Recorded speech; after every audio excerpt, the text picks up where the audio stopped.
복음서 비교 성경 공부 12번째 시간인데요. 오늘은 이제 마가복음에만 나오는 사건들을 공부하도록 하겠습니다. 소제목으로는 이제 섬기는 자의 관점으로 보게 될 거고요. 그다음에 이제 참고로 오늘 그 마가복음의 저자인 마가는 어떤 사람인가에 대해서 공부를 할게요. 오늘을 끝으로 당분간 성경 공부의 그 방학에 들어갑니다. 아쉬워요. 아쉬운 사람들은 나중에 개별적으로 모여서 그러면 다른 날 하도록 할까요? 네. 왜 그러냐면 이제 우리가 수요일마다 이제 또 기도 모임을 하고 바로 이어서 이제 뿔로 단기 선교 이제 준비를 해야 되는데 이제 준비할 게 많기 때문에 조금 더 거기에 이제 시간을 확보를 해서 준비를 좀 철저히 해야 될 것 같아서 당분간 이 수요 성경 공부는 쉬고 그렇지만 이제 금요일에 성경 공부가 있죠. 예, 그래서 창세기 공부하고 있는데 창세기 성경 공부 열심히 또 하시기 바랍니다.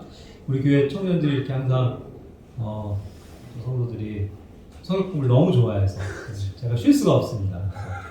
이렇게 아까 아쉬워한 사람들 제가 아쉽다고 한 사람들 기억할 테니까 주중에 따로 만나죠. 예, 다시 한번 설명드리지만 이제 오늘은 마가복음에만 나오는 사건들을 중심으로 봅니다. 섬기는 자의 관점이다. 마가는 어떤 사람인가? 자, 먼저 마가는 어떠한 사람인가에 대해서 오늘은 조금 그 배경 설명을 좀 드려볼게요. 우리가 사도행전에서 이 마가에 대해서 여러 번 이제 나왔었는데 12장 12절 말씀을 보면 거기에 이제 마가라 하는 요한이 있었죠.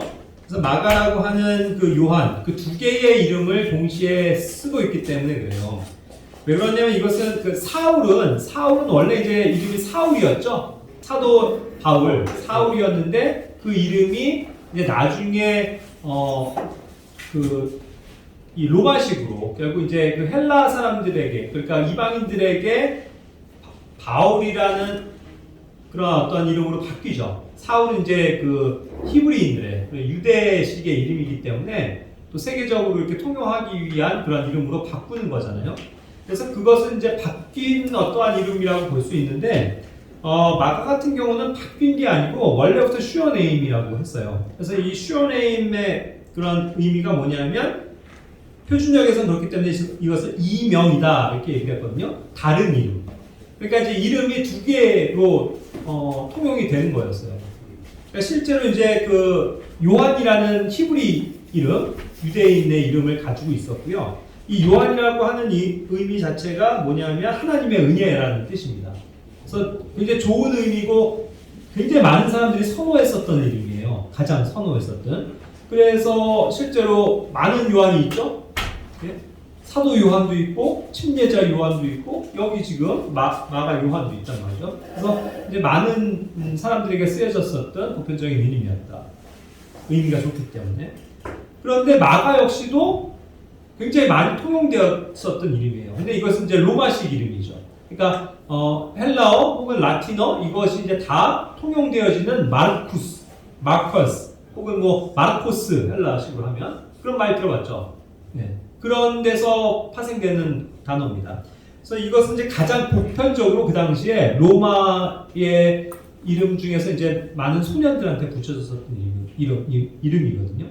그래서 그런 것들을 생각할 때 두 가지 이름으로 다 불렸었다는 건 뭐냐면 이미 마가 같은 경우는 유대인으로서만 정체성을 가진 게 아니고 그 당시 이제 그 헬라 시대의 어떤 중심에 살면서 그런 것들에 대해서 문화를 많이 익히고 또 그런 이름도 사용하고 하는 그런 조금 이렇게 그 수준이 있는 그러니까 우리나라 옛날에 뭐 이렇게 식민지 듣다 그래갖고 막 그냥 강제로 이렇게 막 빼앗겨서 이름을 그런 측면이 아니고 어떤 로마식 이름, 헬라식 이름으로 그런 그 당시에 이제 팔레스타인에 거주하는 사람들이 바꿨다고 하면 그건 어느 정도 이 문화적인 수준이 있는 것을 뜻했던 거예요.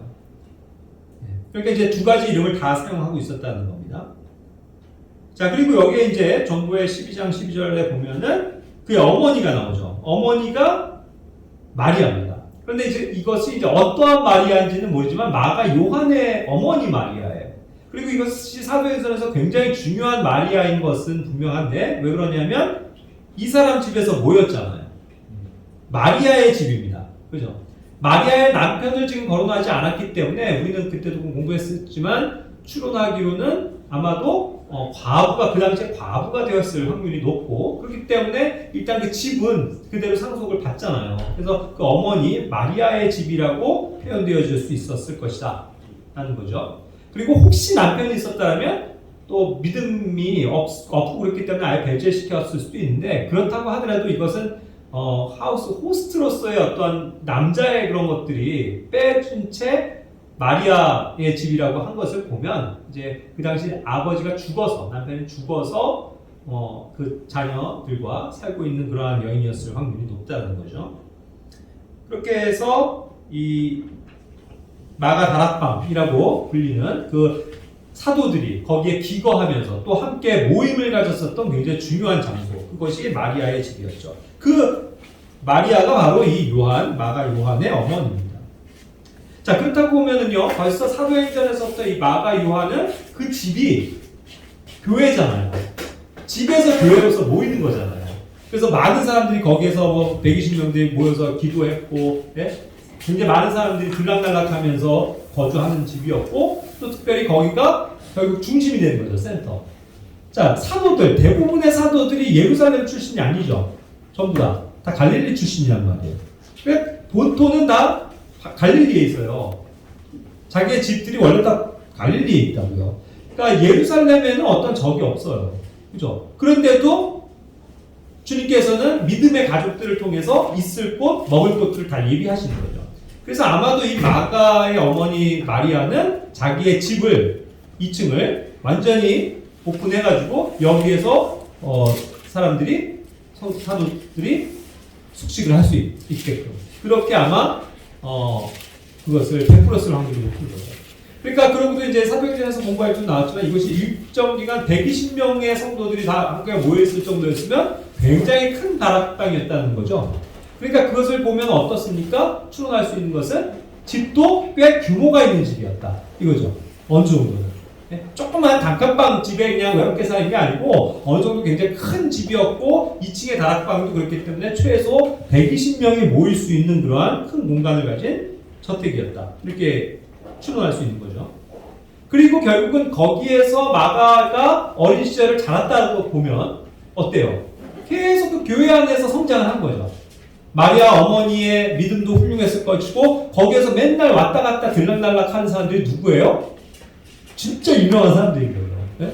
베드로, 요한, 야고보 이런 사람들과 함께 있는 거예요. 어린 시절부터. 그러니까 굉장히 많이 밀접하고 친근하고 많은 것들을 배울 수 있는 그런 환경이었겠죠. 굉장히 복받은 겁니다. 그러한 마가였어요. 자 그리고 이제 이것이 나중에도 알 수 있지만 이 마가는 삼촌이 있어요.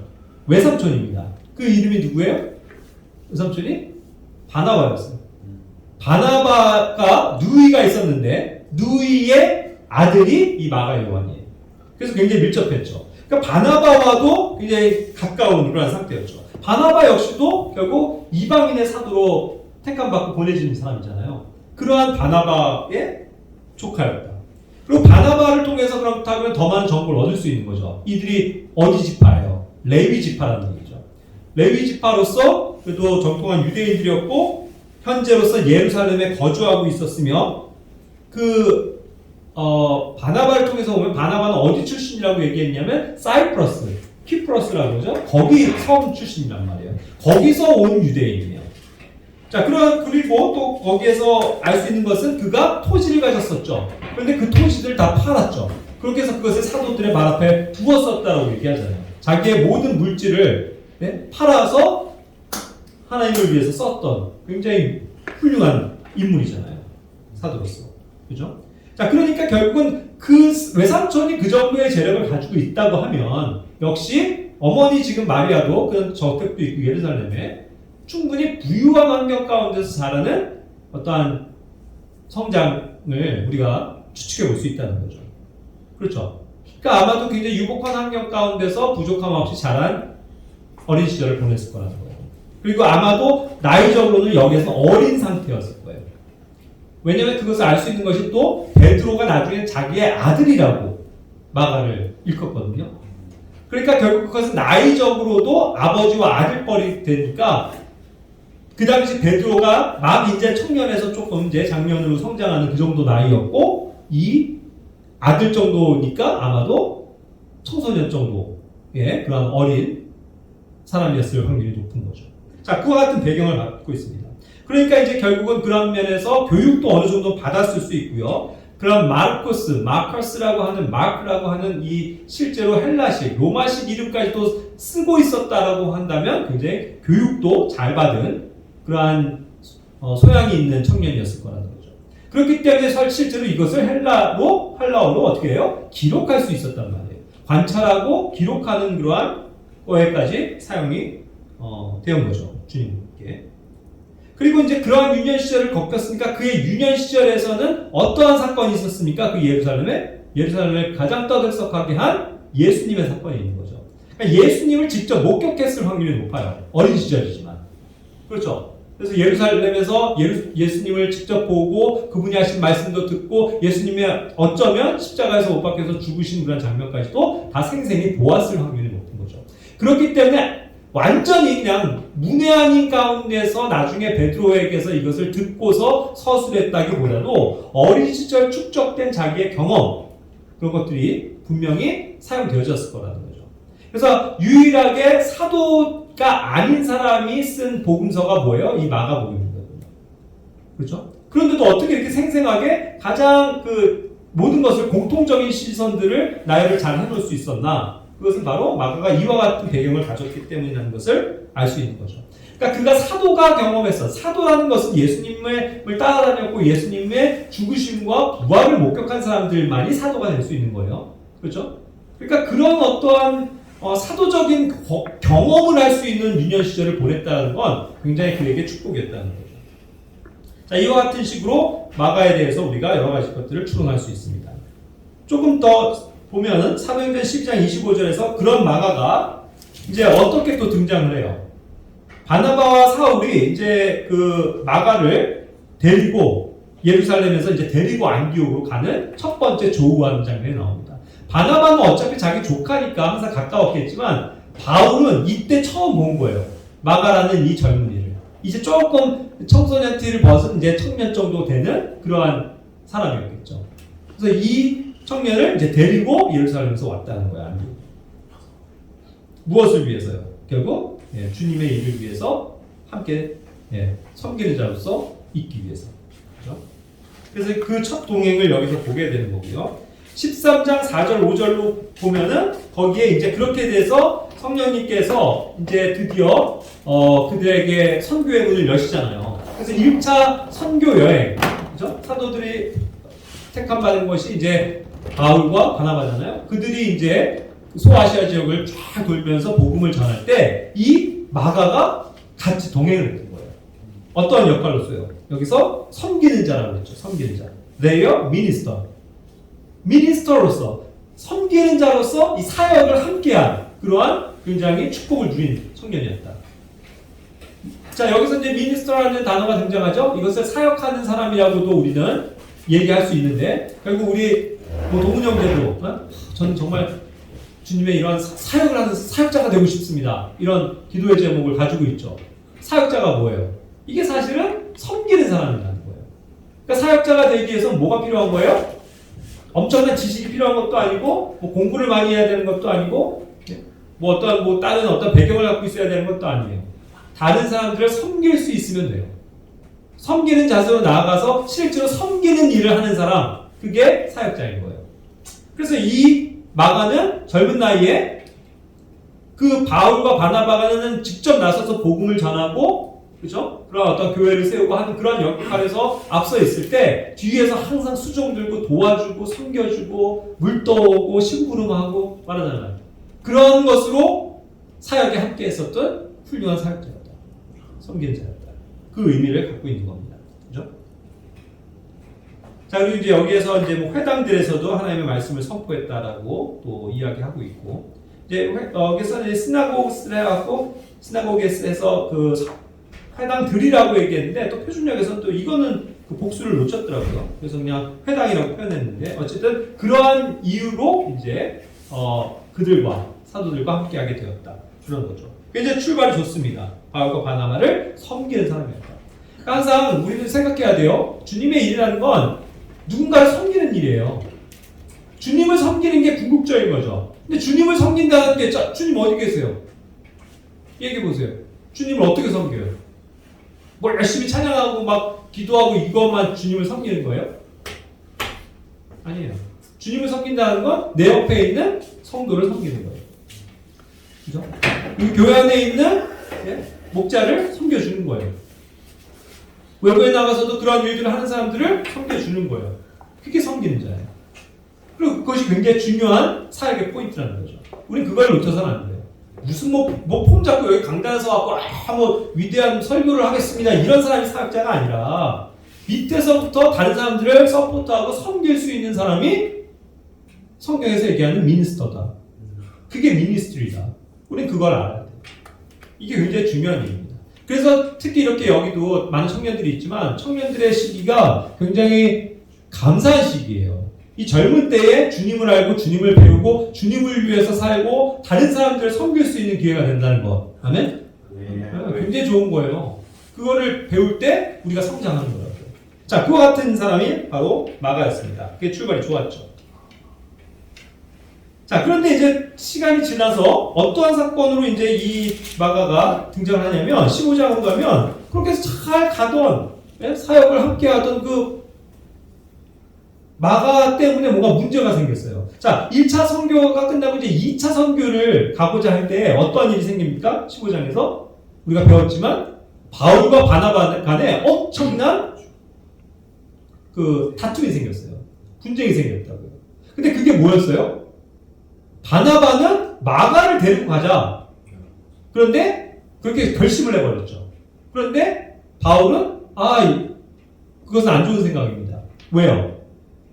1차 때 그렇게 잘 따라다니다가 중간 과정에서 너무 힘들었잖아요. 그 선교하기가 얼마나 힘듭니까? 정말 힘들어 죽겠죠. 아까도 얘기한 것처럼 마가는 그런 식으로 유복한 환경 가운데서 자랄 수 있는 확률이 높은데 고생 한 번 안 해봤는데 손에 물 한 번 안 묻히고 귀한 아들 대접받으면서 살아왔는데 이거 맨날 심부름이나 하고 물 떠와라 뭐 해라 잠도 못 자고 헐벗고 굶주리고 매 맞고 막 그렇게 해서 조롱당하는 걸 보고 얼마나 힘들었겠냐고. 마음고생이 이만저만이 아니었을 거예요. 그래서 어떻게 한 거예요? 너무 힘들어. 난 못하겠어. 저 집에 갈래요. 하고 파밀리아라는 그곳에서 배 타고 돌아가 버린 거예요. 예? 예루살렘으로 돌아가 버렸어요. 바울과 바나바를 떠나서. 그러니까 그때 어쨌든 뭐 만류했겠죠. 그러나 그가 너무 힘드니까 중간에 포기한 거라고요. 사역을 포기한 거예요. 그런 일이 있었던 거예요. 자, 그러다가 이제 시간이 흘러서 다시 어느 정도 좀 회복되는 과정에서 다시 바나바는 마가에게 기회를 줍시다. 그리고 마가를 데려갑시다. 꼭 데려가야 합니다. 꼭 데려가야 된다고 결심을 한 거죠. 디터마인이라고 했다. 결정해버린 거예요. 바나바가 어떻게 보면 나이도 많고 위치가 있었으니까. 바울 픽업한 선배니까. 강권적으로 그렇게 했단 말이에요. 근데 바울 아닙니다. 그것은 좋지 않습니다. 우리를 떠나서 끝까지 이 사역을 완수하지 못한 이 사람을 다시 데려갈 수 없습니다. 우리 정말 충성된 사람을 데려가야지 그렇게 나약하게 약해 빠져가지고 그랬겠죠. 힘들다고 그냥 집에 돌아가 버린 그런 청년을 못하러 데려갑니까? 바울도 나름대로 할 말이 있었던 거죠. 그러니까 그것이 좁혀지지 않았죠. 그래서 결국은 크게 쟁점이 돼가지고 결국은 결별하게 되잖아요. 그래서 바나바가 자기 조카 마가를 데리고 그는 사이프러스로 가버리고, 그죠? 사이프러스로 가버리고 바울은 대신 신라를 택하죠. 그렇게 해서 다른 방향으로 갔잖아요.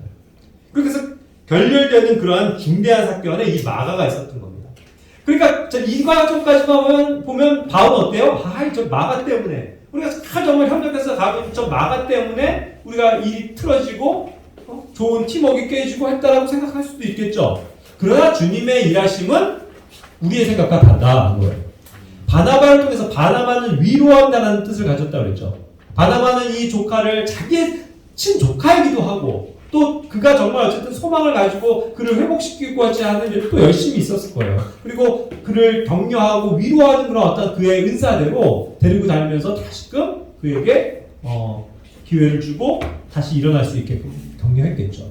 그렇게 해서 뭔가 변화하는 어떠한 시점이 분명히 그 시점에 있었을 거예요. 그래서 어떻게 이제 그가 변합니까? 골로새서 4장 10절 11절에서 그 쟁점이 됐던 마가가 바울에게 어떠한 사람이 되어 있냐는 거예요. 골로새서 4장 10절에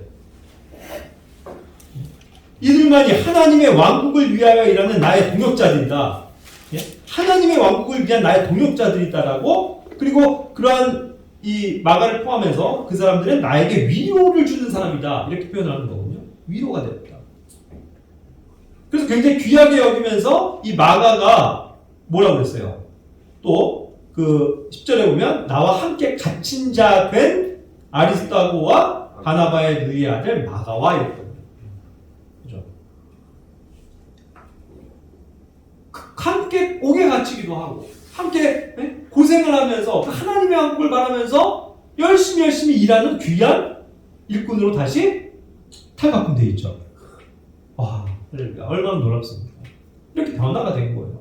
한 번의 실패가 그를 완전히 좌초시키지 않았다고요. 여러분, 우리도 마찬가지예요. 한 번 실패할 수 있어요. 힘들다고 뒤로 물러날 수 있어요. 하지만 그렇지만 다시 회복돼야 됩니다. 다시 힘을 내서 그래, 내가 다시 한번 주님께 간구하고 나아가야지 하는 용기를 가지고 나아가야 된다고요. 그럼 마가같이 변하는 거예요. 그래서 하나님을 위한 훌륭한 일꾼으로 바뀌는 겁니다. 그렇죠? 그래서 이제는 모든 교회에도, 골로새 교회에도 굉장히 큰 역할을 하는 그런 사람으로 바뀌어 있죠. 그러니까 이 사람이 이제 등장을 하게 되면 너희가 이 사람을 잘 영접해라 라는 그런 권면까지도 특별히 해주고 있잖아요. 특별 대우를 지금 부탁하고 있는 거라고요. 마가가 그렇게 유용한 사람이 돼 있어요. 그리고 이제 마가라고 했지만 마르쿠스라고 표준역에서 돼 있죠. 왜 마르쿠스냐면 이것이 아까 얘기한 것처럼 로마식, 헬라식 이름이 마르쿠스이기 때문에 그렇게 영어에서도 킹제임스 성경에서 기록을 하고 있기 때문에 지금 적은 거예요.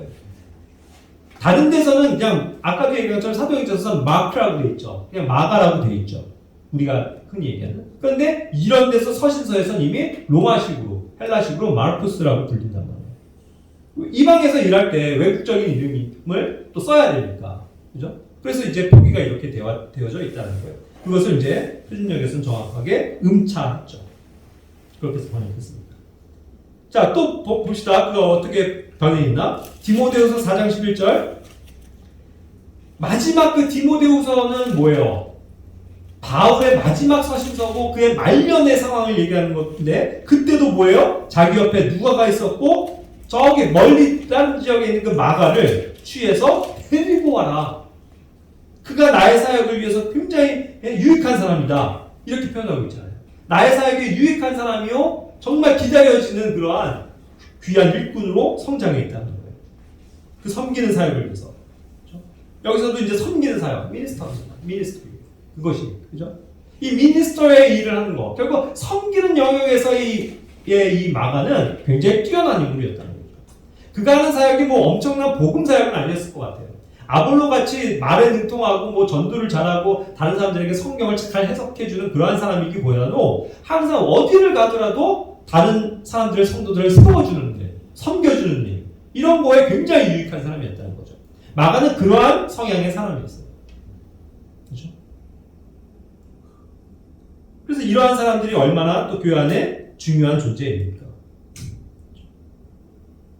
또 방금 그 빌레몬서 1장 24절도 있었죠? 예, 거기에서 이제 동료 일꾼 마가와 아리스토가 데마와 누가가 무난한다 이런 말도 있었고요. 그건 조금 더 앞선 시간의 얘기였고요.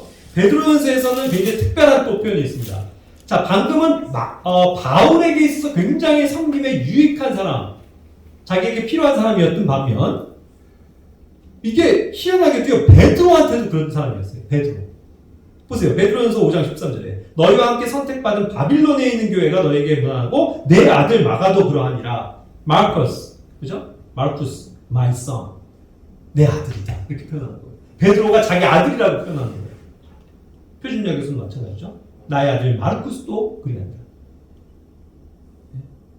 그 사도 중에 으뜸이라고 하는 그 베드로에게도 이 마르쿠스는 너무나도 유익한 동역자였고 자기의 믿음을 전수해 줄 만한 아들이었다 이거. 아들이라는 표현이에요. my son. 굉장히 중요한 표현이에요. 네? 어떤 사도의 그 어떤 모든 거를 그냥 끌어모아고 이 사람에게 이양해주고 싶은 귀한 일꾼. 바울에게 누구였어요? 티모데. 나의 아들. 나의 참아들. 디도. 그죠? 실제로 나이뻘도 아들 같은 나이였고 정말 아끼면서 그를 말하자면 하나의 후계자로 나머지 사역을 자기가 죽고 나면은 주님을 위해서 성실하게 신실하게 해나갈 일꾼으로 생각한 거잖아요. 그래서 아들이라고 얘기한 거예요. 그런데 베드로에게 마가가 그러했다. 그럼 왜 갑자기 이렇게 해서 이방인 사역을 하는데 중심이 되어 있던 마가가 느닷없이 또 베드로 편에 서갖고 베드로의 아들이 되냐고요. 그죠? 신기한 일이죠. 그런데 그것이 아까 얘기한 것처럼 그의 그 출생 과정과 환경을 생각하면 된다는 거예요. 확인했죠? 마가는 어려서부터 누굴 보고 사는 거예요? 베드로랑 같이 지낸 거예요. 같은 집에 있었어요. 다락방에서 맨날. 그러니까 베드로 아저씨가 하면서 따라다닐 수 있다고요. 그죠? 근데 이제는 믿음의 사람이 되고 예루살렘을 거점으로 또 유대인들을 위한 사역을 할 때도 베드로에게 굉장히 가까이서 섬겨주면서 또 도움을 받으면서 함께 수고한 그런 흔적을 여기서 볼 수 있는 거죠. 이해가 되십니까? 자, 그래서 중요한 게 이제 이러한 배경을 설명한 게 왜 그러냐면 그렇기 때문에 마가복음은 누가 쓴 거냐라고 했을 때 마가가 쓴 것이지만 누구의 생각과 누구의 관점과 어떠한 그런 것들이 근거가 돼서 그것을 적느냐는 베드로라는 거예요.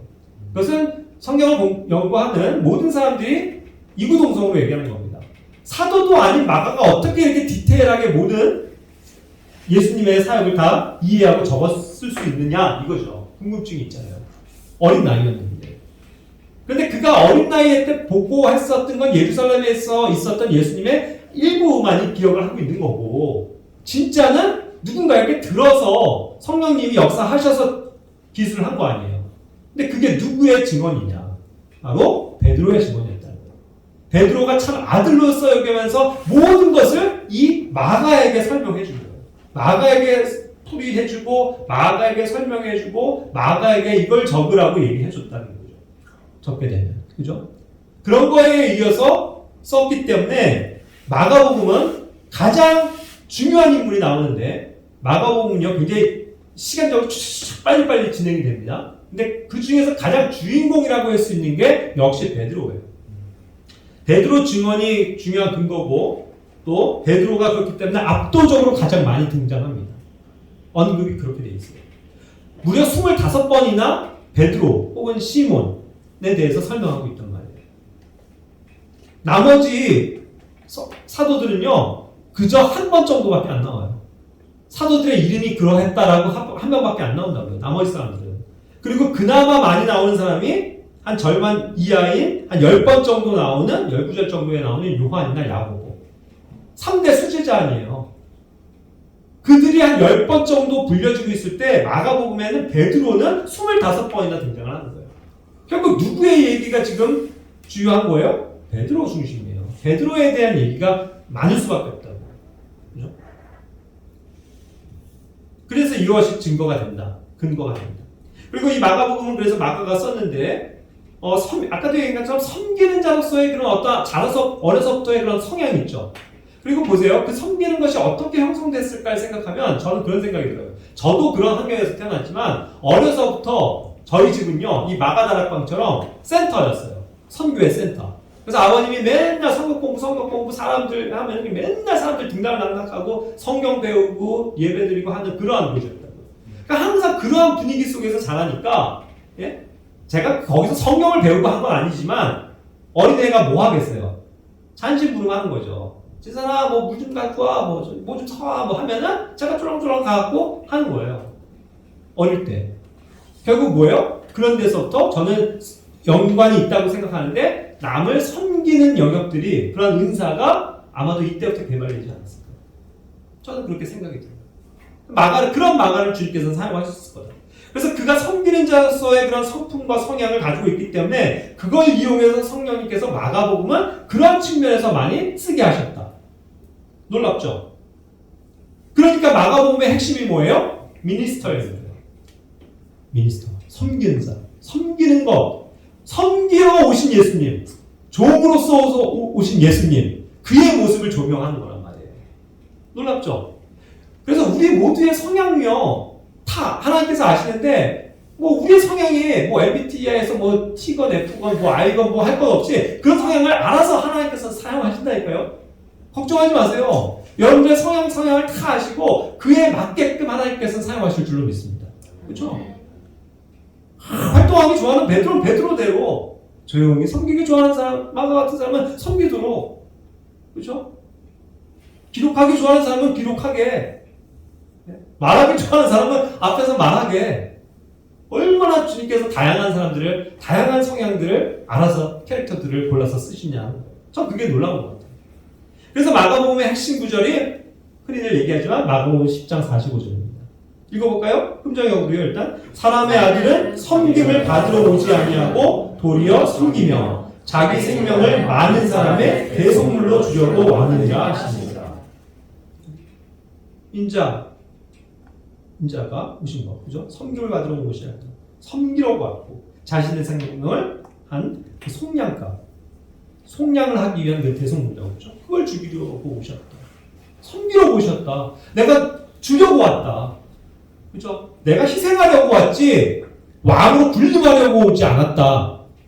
물론 마태복음의 관점은 그거지만 마가복음은 그렇지 않다고요. 그러니까 연약하시고 조용히 섬기시는 그런 예수님의 모습, 그런 거에 대한 관찰, 그리고 그러한 주변에 있는 사람들이 어떻게 하면 그 사람들을 섬겨주는 그런 마음으로 접근하는지에 대해서 유독 마가는 관심이 있었다는 얘기예요. 이제 재밌어요, 그것이. 그래서 그런 섬기는 자로서의 세밀한 관점을 두 가지 측면에서, 자, 본론인 마가복음에만 등장하는 사건입니다. 7장 31절부터 37절이 마가복음에만 나와요. 그런데 그냥 뭐 압축해서 제가 설명을 할게요. 두로와 시돈 지방으로 가셨어요. 거기를 지나서 이제 갈릴리 바다에 오셨어요. 갈릴리예요. 그런데 예수님께 귀먹고 말을 더듬는 그러한 사람을 예수님께로 데려와요. 누가요? 누가 데려와요? 그들이라고 표현했어요. 거기에 있는 그 사람들이, 그 마을 사람들이 이 한 사람에 대해서 관심을 가지고 그를 치료해주고자 하는 마음으로 그들이 이 사람을 데리고 왔다는 얘기예요. 마가는 그걸 놓치지 않았어요. 그래서 독특하게도 그 사건을 조명하고 있는 거예요. 많은 사람들 병 고침을 받았죠. 다 제 발로 걸어오죠. 예수님 도와주십시오. 그렇죠? 요청해서 오잖아요. 아니면 자기 가족, 제 아들이, 제 딸이 제발 좀 고쳐주십시오. 그냥 직접적이니까. 그렇지만 여기서는 그들이라고 하는 건 이 마을 사람들을 얘기하는 거예요. 갈릴리의 이 어떠한 도시에 있는 마을 사람들. 그 사람들이요, 할 일 없는 게 아닌데 이 불쌍하고 자기의 마을에 있는 귀먹고 말 듣는 이 사람을 긍휼히 여기는 마음을 가지고 데려온 거잖아요. 그래서 주님 안수해 주십시오. 간청했다고요. 굉장히 훌륭한 믿음이죠. 그들의 믿음을 보시고 기억나세요? 예전에 마비병 환자를 그 4명이서 와 지금 뜯어갖고 오는 그 사건도 굉장히 디테일하게 설명이 되어 있는 게 마가복음이거든요. 물론 누가복음도 있지만, 그러니까 마가는 굉장히 그런 것들이 신선한 거예요. 야, 이 한 사람을 위해서 그렇게 주변에 있는 사람들이 도와주네, 섬겨주네, 그죠? 그를 데려와주네. 이런 거에 굉장히 감명을 받는 것 같아요. 저도 그런 왜 여기만 있지 하면서 그런 묵상을 하다가 그런 걸 발견하니까 참 이 마가의 시선이 놀라워요. 그리고 그 배경이 참 너무나도 아름다워요. 그 연약한 사람, 불쌍한 사람, 그 사람을 놓치지 않고 그들이 함께 도와주려고 하고 섬겨주려고 하고 그래서 데리고 오고, 그것이 이제 복음의 굉장히 핵심이었다는 거죠. 우리도 삶에 있어서 그런 걸 놓치면 안 될 것 같아요. 다른 사람들을 신경 써주고 데리고 오고, 그죠? 한 번이라도 챙겨주려고 하고, 같이 가지고 데리고 오고, 그죠? 그런 것들이 말하자면 애신원 사역, 한번학교 사역, 모든 영역에 필요한 거예요. 서울역 사역도. 안 그렇습니까? 섬기는 자세. 내가 뭔가 이득을 보고 뭔가 멋져 보이려고 하는 사역 아니고, 이름 없이, 빛도 없이. 그죠? 또 하나의 사건이 8장 22절부터 26절에서도요, 또 한 사건이 나와요. 여기서는요, 베세다라는 지역에 또 이르셨어요, 예수님이. 베세다에 있는 지역에 이르니까 또 거기에 한 눈먼 사람들이 데려와요. 근데 역시 또 거기에서도 누가 데려온지 아세요? 거기도 그들이 그를 데려왔다고 했어요. 그들이. 거기 베세다 사람들이. 베세다 마을 사람들이 그 눈먼 사람 한 사람 고쳐보려고 우르르 예수님께 데리고 왔다는 거예요. 그래서 그를 만져주셨기를 간청했다고 그랬죠. 그러니까 이제 예수님이 그 눈먼 사람의 손을 볼 밖으로 데리고 가서 뭐 침뱉도 뱉으시고 또 에파타라고 하는 그러한 열리라는 아람어를 쓰시면서 그의 눈을 뜨게 하셨죠. 그 장면이 또 등장하는 거예요. 역시 뭐예요? 마가는 이런 점을 놓치지 않고 감명을 받은 거예요. 야, 베세다 사람들도 그 눈먼 사람 하나 고치기 위해서 이와 같이 수고하고 함께 말하자면 도와주고 기도해주고 우리도 그런 것들이 필요하단 말이에요. 연약한 사람들을 위해서, 지치고 힘든 사람들을 위해서, 병이 걸린 사람들을 위해서 함께 기도해주고 수고해주고 도와주고 섬겨주는 것. 그것이 사역이라고 하는 섬김의 가장 아름다운 본보입니다. 그게 사역이에요. 오해하시면 안 돼요. 섬김이라고. 자, 그 다음에 이제 넘어가는 게 베드로의 숨겨진 치부라고 얘기하는 건데요. 요거는 뭐 절대적인 게 아닙니다. 절대적인 게 아니기 때문에 그냥 그럴 수도 있겠네라고 그냥 재밌게 들으셔도 돼요. 마가복음에 유일하게 희한한 장면이 하나가 등장을 하는데 예수님이 이제 잡혀가시는 그때에 딱 두 구절에 등장한 특별한 사건이에요. 뭐예요? 예수님이 이제 붙잡혀 가시는데 그 뒤를 졸졸졸졸 따라가는 어떤 청년이 있었던 거예요. 근데 그 청년이 뭐였냐면 벌거벗은 상태에서 아마천을 그냥 휙 두르고서 예수님을 멀리서 갑자기 이렇게 따라가는 거예요. 그러니까 이제 그 붙잡아가던 군인들이 있었잖아요. 그 사람들이 딱 보더니 저 사람 뭐야 하면서 뭐야 하면서 와서 딱 잡은 거죠. 그랬더니 이 사람이 자기도 잡힐까봐 놀래가지고 확 활짝 놀라갖고 뿌리치고 도망가는데 어떻게 한 거예요? 아마천 이게 붙잡혀서 쫙 벗겨지는데 뭐 창피한 걸 무릅쓰게 걸음아 나 살려라 하면서 도망간 거예요. 빨간옷. 그 장면을 지금 목격한 거를 지금 기록하고 있는 거죠. 그래서 이 청년은 왜 뜬금없이 한 군데도 안 나오던 이상한 사람이 뭐 미친놈이야? 뭐 이렇게 생각할 수도 있잖아요. 근데 이유가 있으니까 여기서 적었을 거 아니에요? 누굴까? 추측이 많죠. 근데 많은 사람들이 성경을 연구하는 분들이 마가였을 확률이 높다라고도 얘기를 해요. 그런데 저는 더 나가서 누구 얘기라고요? 마가복음이? 베드로 얘기잖아요. 앞에도 베드로, 뒤에도 베드로, 계속 베드로 얘기해요. 근데 베드로가 그 전에는 지금 바로 잡히기 전에 어떤 사건이 있었는지 기억나시죠? 칼 빼들고 예수님 제가 그냥 하겠습니다 하면서 막 칼을 휘둘려갖고 피를 봤잖아요. 말고라는 사람의 종을 그냥 귀를 확 빼갖고 막 피 튀기고 막 피 묻고 막 하면서 엉겨 붙어갖고 막 씨름을 하던 그 베드로예요. 근데 이제 결국 딱 예수님이 붙잡히시니까 상황이 역전되죠? 자기들이 쪽수도 부족하죠? 걸음 하나 살려라 도망가 버렸잖아요. 그래서 다 도망갔다라고 해놓고서 다시 상황을 엔드로 해서 조금 시간이 경과한 어떤 이제 그렇게 해서 잡혀갖고 올림산에서부터 쭉 예루살렘을 가는 한참의 길이 있었을 거 아니에요. 시간이 흘렀다고요. 근데 가다가 보니까 어느 순간 어떤 청년이 빨가벗은 채 아무포천을 두르고서 나타나는 거예요. 예수님을 멀찌감치 쫓아와요. 그걸 딱 붙잡은 거예요. 근데 막 어두웠겠죠? 하고 도망간 거예요. 그러니까 이 사람들은 누군지를 모르는 거죠. 그래서 도망쳤어요. 근데 왜 이 사건이 기록됩니까? 계속 베드로일 확률이 높고. 베드로가 왜요? 아까도 피를 흘렸고 따라가긴 따라가야 되겠는데 이제 관저로 갈 거라는 것 대제사장 그쪽으로 알 건데 거기에 피 묻은 옷으로 갈 수 있겠어요? 제 생각엔 빨리 옷을 갈아입어야 되는데 그에게 쉽게 저기 할 수 있는 게 아마포천. 그걸 휙 두르고서 막 서둘러서 다시 예수님을 쫓아왔으라는 거죠. 여전히 청년이라고 기록되는 게 맞습니다. 왜냐하면 사도들도 청년이라고 불렸고요. 여기 지금 몽둥이를 가지고 온 군인들 역시 청년들이라고 얘기를 했거든요. 다 영맨들은 다 젊고 건장한 30대 사람들을 얘기하는 거예요. 마가 같은 어린 사람들이 아니라. 밤에 느닷없이 그가 어떻게 예수님이 붙잡히신 걸 알고 마가가 구경 나와요. 아니에요. 계속 그 사건을 주시하고 그 한밤중에 따라올 수 있는 사람은 예수님의 제자 3명 중에 하나였을 거예요. 근데 옷까지 빨리 갈아입고 빨가벗은 상태에서 옷 갈아입고 온 사람은 베드로일 확률이 높다는 거죠. 그거를 그럼 왜 베드로라고 안 했을까요? 그건 너무나도 부끄러운 일이었기 때문이죠. 수치스러웠던 거죠. 물론 예수님을 부인한 그것도 그렇지만 여기서는 자기를 벌거벗겨진 그 모습으로 달아났던 베드로가 차마 이걸 얘기는 하지만 마가 역시 그것을 감춰줄 수밖에 없었던 그러한 내용일 수 있다는 거죠. 그래서 이 암합천이 도대체 뭐길래? 린넨이에요, 린넨. 린넨 아시죠? 마 성분. 그래서 여름에 자주 입는 린넨인데 이런 천이잖아요. 이게 보면요. 왜 아마포였을까? 내구성이 우수했고요. 물을 흡수하면 강도가 증가하는 천이에요. 그래서 어업용으로도 많이 쓰이고 특히 어업용 로프로도 사용이 돼요.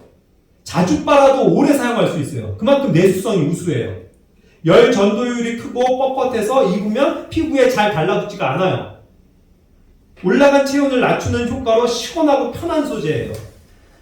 특히 흡습성이 좋아요. 습기 같은 것들을 흡수해준다고요. 물기를 흡수해준다고요.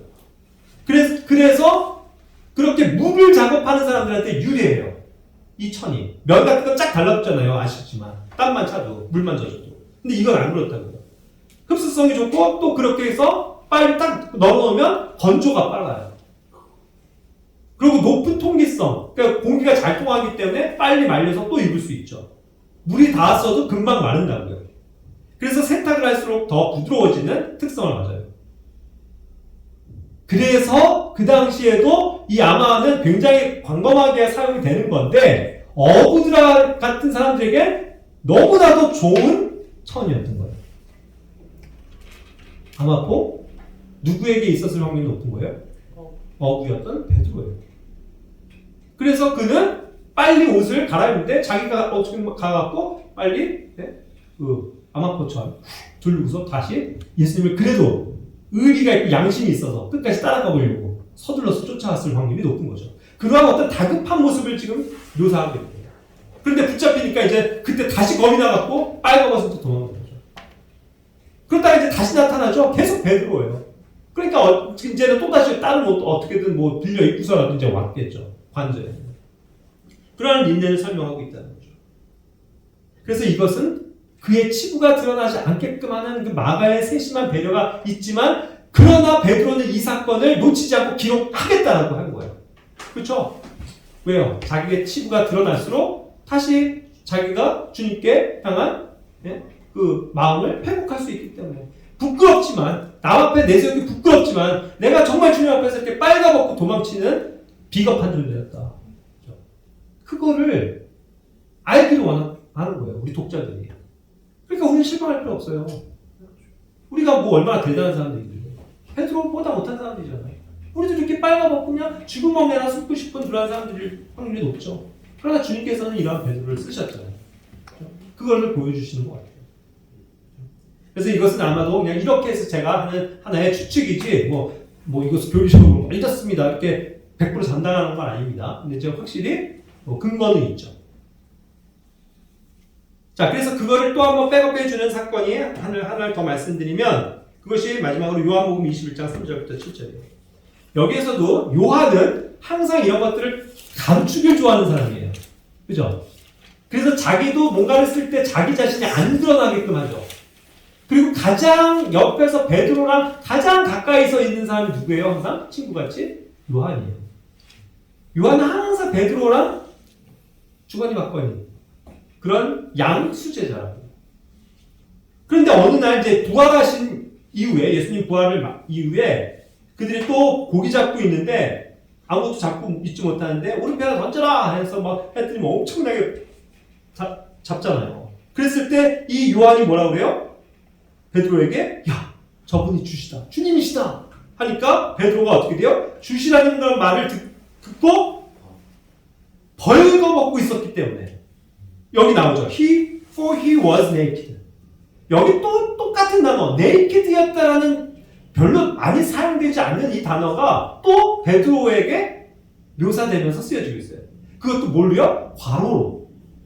요한복음은 굉장히 특징이 있는데요. 항상 괄호로 뭔가를 했을 때는 예전에 있었던 어떠한 사건들을 나중에 와서 한참 시간이 지난 다음에 기록할 때 괄호 처리를 하는 특성이 있어요.